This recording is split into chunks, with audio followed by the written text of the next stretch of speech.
How's it going, everyone? So I wanted to do a quick update on the Klutch Kickers event from this past weekend. I just got finished unloading. You can see the Cadillac in the background behind me.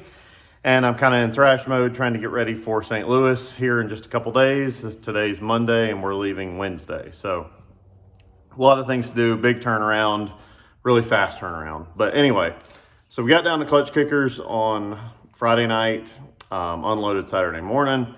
Went out and did practice, mostly on scrubs. Car felt really good. Decided at that point we were going to qualify on scrubs because the car had felt so good there. So basically went out for the first lap, felt really good. Car, did what it had been doing all weekend. Got the Yellowspeed coilovers dialed in and it did awesome. And I was able to put it wherever I wanted it. And I ended up getting a 91, which was tied for first with Brandon McDowell after the first run of qualifying. So sitting on a 91, there was a few guys that got zeros, wasn't sure how it was going to pan out, but definitely knew I had to back that up with a good score on the second lap because the second score is the tiebreaker. So if nobody got higher than me or Brandon, it was going to depend on what the second run was, on how we ended up qualifying. He ended up getting a 0 on his second run, so I know I had to put a score on the board. When it came time for me to run, I was still in first, and there were only like 5 cars left to go after me. So I went out, didn't do quite as good in a couple areas. I did better in some, but ended up getting an 84 on the second one, so that put me in first at that point.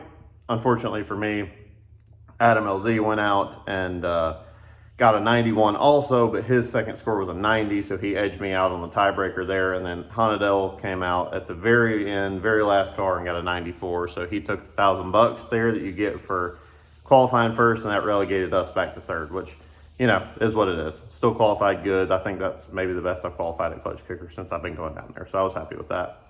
Going into Sunday, that gave us a bye through top 64, so we got the fast pass into top 32.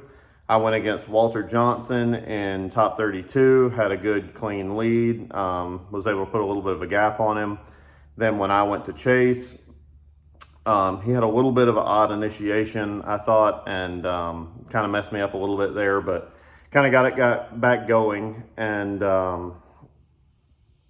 had a pretty decent chase. I mean, there were definitely some areas where I made some mistakes and some areas where he cut the line a little bit, but ended up, I got the win, moved on to top 16.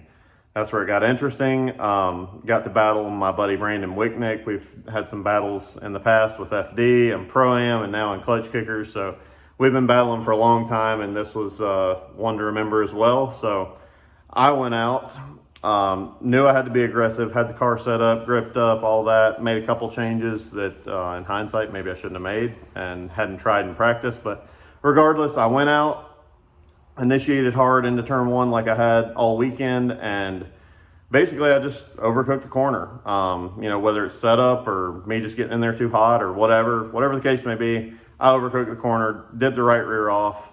When I did the right rear off the track, it actually ripped the valve stem out of the wheel, so the tire completely deflated, 0 pounds. Then it debeated after that, and I spun out. So 100% my fault. Then I'm sitting on a 0, so I drive up to the end of the track and tell them I'm going to take my 5 minutes because there's, I knew the rule book. That's something that was made pretty clear that we were to know the rule book and we were expected to know it. So I did. So I called my 5 minutes knowing that I could do that, drove over to my pit, and then I heard Brandon going and doing a second lap. I'm like, called my 5.